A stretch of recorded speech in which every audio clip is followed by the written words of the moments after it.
Eu acho que foi no ano de 2006, 2005, não me lembro muito bem.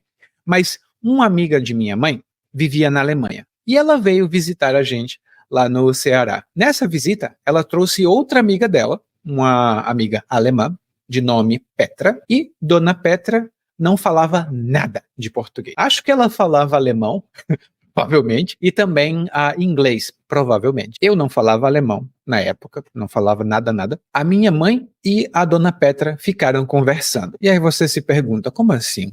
Como assim elas ficaram conversando? Foi engraçado porque a minha mãe queria vender alguns artesanatos dela. E a Dona Petra queria comprar os artesanatos da minha mãe. Mas uma não falava o idioma da outra. Então, a solução da minha mãe é a solução de todos os brasileiros que não falam outro idioma. Ela dizia, são R$ 10. Aí a Dona Petra dava um sorriso amarelo, né? Tipo, como assim? E a mãe dizia, são R$ 10! E assim a mãe achava que a Dona Petra era surda e não alemã. Para você ver como os brasileiros são. E se você pensar, nossa, isso é engraçado, mas os brasileiros falam inglês. Então, se eu vou para o Brasil e só falo inglês, eles vão me entender. Não. Existe uma história de que os 5% da população brasileira fala inglês. Aprenda uma palavra agora. Isso é balela. Balela é mentira, é uma coisa que não é verdade. E isso é balela porque o nível de inglês dos brasileiros é quase não existente. Então, se você estiver no Brasil, primeira coisa, fale em português. É melhor. Menos frustrante também. Eu lembro que uma vez eu estava em um supermercado e um cara que eu conheço me viu e disse, olha aqui! E estavam a minha irmã e a minha mãe junto comigo. Esse cara me deu um abraço na minha mãe e deu um abraço na minha irmã. Eu já estava acostumado. Ele era uma pessoa mais calorosa. A minha irmã também estava acostumada, porque a minha irmã também é uma pessoa calorosa. Minha mãe não. Minha mãe achou estranho porque ela não conhecia esse cara. E ela ficou, quem é esse cara? Qual é o interesse dele comigo?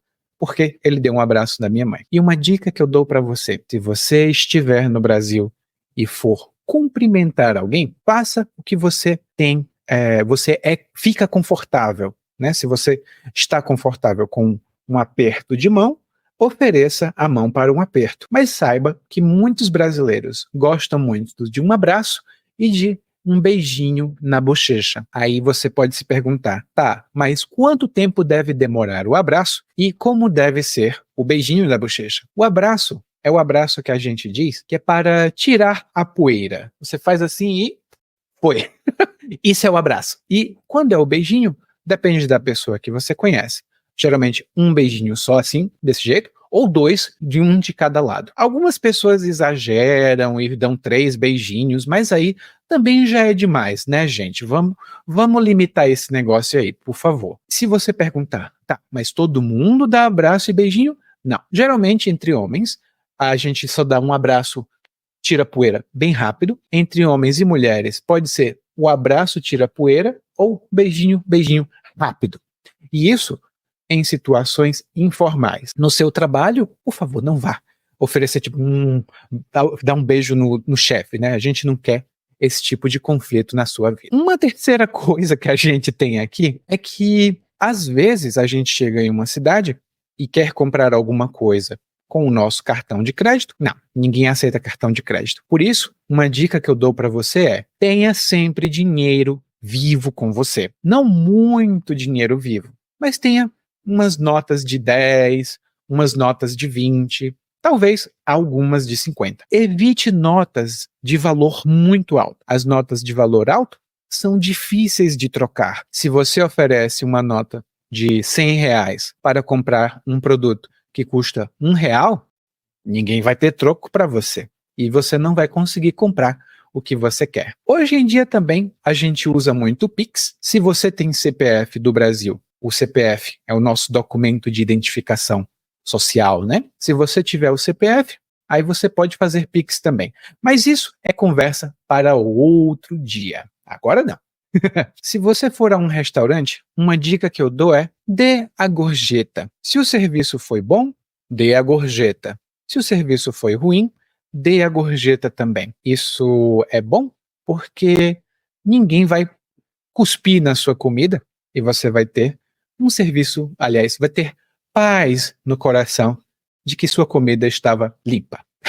É uma dica importante, tá? Essa outra dica vem com uma história. Uma vez, muito tempo atrás, eu tinha combinado com a minha irmã de fazer um happy hour. Isso era a família toda, né? Mas a minha irmã era uma das pessoas que tinham que chegar. Eu combinei com ela no restaurante às 5 da tarde. Depois que eu terminei meu trabalho, me arrumei, fiz tudo, fui para o restaurante. 5 horas e nada da minha irmã chegar.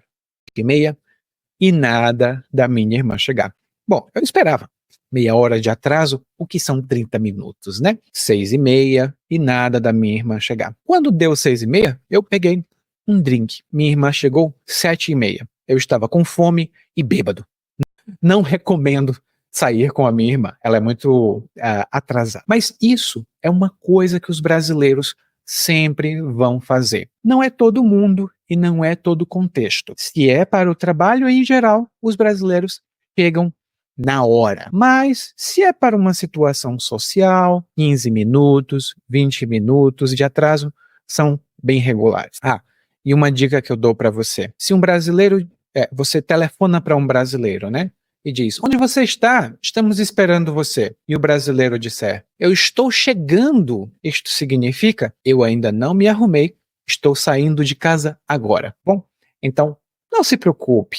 Eles sempre vão se atrasar para qualquer compromisso social que seja. Se for para um compromisso de trabalho, em geral eles são mais pontuais. Essa dica que eu dou para você tem muito a ver com o nosso aspecto dos brasileiros. Aqui, a gente acha, não, eu vou fazer melhor. Sabe o que é que eu vou fazer? Vou contar para você uma história. Eu estava trabalhando em uma empresa e era a hora do almoço. Nessa empresa tinha um refeitório, né, o refeitório que é onde você vai fazer as suas refeições, e tinha uma pessoa servindo a comida. Nesse dia específico, uma das cozinheiras estava servindo os produtos, né, a comida, e ela servia bobó de camarão. Bobó, inclusive, muito bom. Mas, naquele dia, eu não queria comer bobó. Então ela perguntou, vai bobó? E aí eu olhei para ela e disse, não, dona Rita, muito obrigado, não quero bobó. E aí ela disse, tem certeza? Eu disse, tenho certeza sim, muito obrigado. Depois ela disse, tem certeza mesmo? Porque tá muito bom, hein? Aí eu disse, não, dona Rita, eu não quero, eu vou. Ela não me esperou terminar. Ela pegou o bobó e pá! Jogou o bobó dentro do meu prato. Tive de comer, né? Eu comi o bobó, fiquei muito triste. Mas, em geral, os brasileiros não entendem a palavra não. Não só porque a gente normalmente não diz não, mas porque é uma tradição. Se você oferece café, para alguém, a pessoa vai dizer não. Provavelmente você vai dizer tudo bem. Mas no Brasil, é educado você recusar a primeira vez. Em geral, não sempre. Hein? Então a pessoa diz, você quer um pedaço de bolo? Você diz, e você nem completa a sua frase. A pessoa vai interromper e vai dizer, olha que tá bom, hein? Se quiser um pouquinho, e aí você diz, pensando bem, eu acho que eu quero um pedaço. Daí você vai lá e come. É como uma dança, sabe? Tem um passo, você tem que fazer uma coisa específica. Não pode ser muito direto. Se alguém oferece alguma coisa para você e você diz, não quero. Isso é muito direto. Melhor dizer, não, sabe que eu estou cheia, eu comi demais, não quero comer mais. E aí a pessoa entende que você talvez não queira. Mesmo assim, geralmente, as pessoas deixam sempre a porta aberta.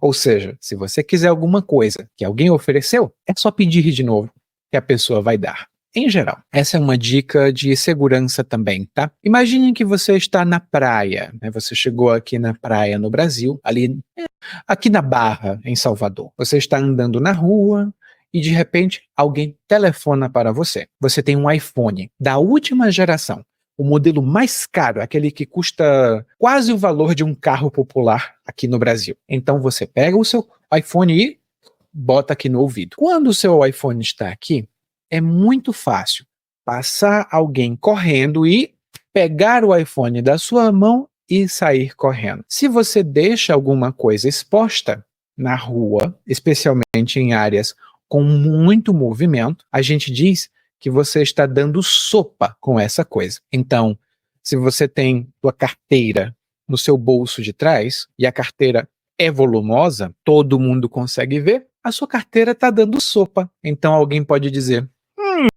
aquela carteira está fácil de pegar, e eles vão lá e batem sua carteira. E você fica sem sua carteira, sem seu dinheiro, sem seus documentos. Tudo isso que eu estou dizendo é só que, se você tiver alguma coisa de valor, guarde, esconda, não exiba. Isso é uma coisa importante, especialmente se você estiver em uma área muito cheia, com muito turista, muitas pessoas. Então, é uma dica que eu dou. Eu, como brasileiro, faço isso. Se eu vou para um local público, eu guardo tudo muito bem guardado e não deixo ninguém ver que eu tenho. Essa dica vem mais com uma história também. Eu ensino português, como você sabe, né? Esse canal é para ensinar português. Eu sou fortalezense, de nascença. Ou seja, eu nasci em Fortaleza, mas cresci em outra cidade que se chama Maracanaú. Eu tenho um sotaque do meu estado. Então eu falo tomate, ônibus em vez de ônibus, às vezes, né? Também nem sempre. E aí uma vez um cara entrou em contato comigo e disse: "Eu quero aprender português com você, mas eu quero aprender com o sotaque do Rio. Você fala com o sotaque do Rio?" Aí eu: "Não falo. Gosto muito do Rio de Janeiro e dos cariocas, mas não falo com sotaque de lá." E uma dica, se você entende esse vídeo, eu tenho certeza, você já passou desse ponto. Mas muitas pessoas não sabem que o Brasil tem 26 estados, tem 5.000 cidades e um bocado de coisa. É muito importante você colocar na cabeça que as pessoas podem vir de várias partes do Brasil. Agora eu não sei porquê. Se você mora nos Estados Unidos, muito provavelmente você conhece muitos mineiros. Eu não sei porquê tem tanto mineiro nos Estados Unidos. Se você conhece algum brasileiro que é de Minas Gerais, pergunte por quê?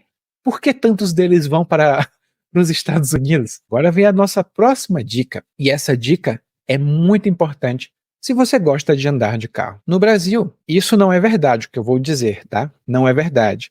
Mas essa é a impressão. A impressão que eu tenho é que as leis de trânsito não são leis, são sugestões. Ou seja, se você quiser, você não anda tão rápido, se você não quiser, você não passa pela rua. Se você estiver dirigindo, saiba que existem leis, mas que os brasileiros quase sempre dão um jeito de não seguir. Às vezes eles vão lá e dão uma fechada no seu carro. Muitas vezes eles não ligam a sinaleira do carro, que fica aquela luz que indica para qual lado o carro vai. Além de saber as leis, fique sempre atento, fique sempre atenta ao que acontece ao redor. Se dirigir no Brasil, por favor, seja cuidadoso ou cuidadosa. O trânsito aqui é maluco. Se você tiver experiência com o trânsito do Brasil, me conta aqui nos comentários, tá? Eu quero muito saber da sua experiência. Uma outra dica que eu dou, se você gosta de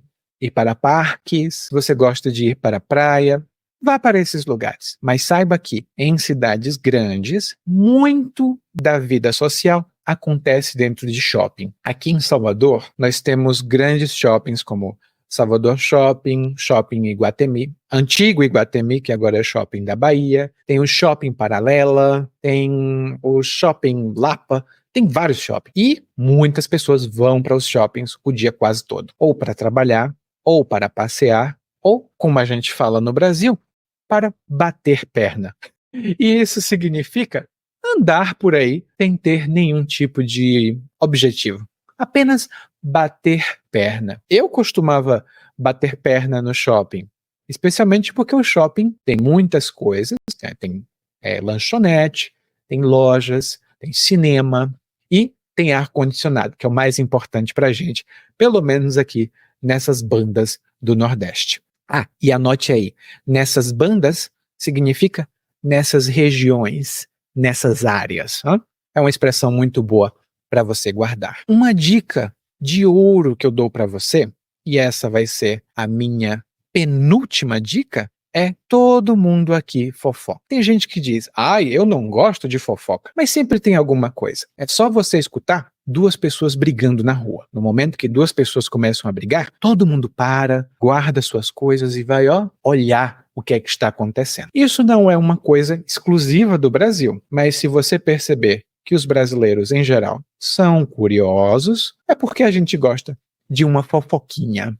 É uma coisa legal. Em alguns estados, né, como no meu lá no Ceará, as pessoas costumavam sentar na calçada depois de 4 horas, 5 horas da tarde e ficar olhando quem vinha e quem ia, quem ia e quem vinha. E depois, à noite, começava a conversar com os outros sobre quem ia e quem vinha, quem ia e quem vinha. Era um negócio maluco. E minha última dica, aqui eu tenho 12, mas no artigo aqui, na descrição desse vídeo eu tenho 13, se for beber água, beba água de uma garrafa. Eu sei que em muitos países as pessoas pegam um copo de água, colocam na torneira, abrem, né, pegam, enchem o copo, depois bebem direto da torneira. Não faça isso no Brasil, tá? Aqui no Brasil, muitas pessoas têm ou um gelágua, que é um material um produto para gelar, né, para deixar a água fria, e também tem um filtro de barro, ou um ou outro em geral. Então, se você estiver no Brasil, use um desses para beber água. Não beba água direto da torneira, não, a não ser que você queira ter dor de barriga ou uma diarreia bem violenta. Bom, essas foram as dicas culturais de o que fazer e o que não fazer aqui no Brasil.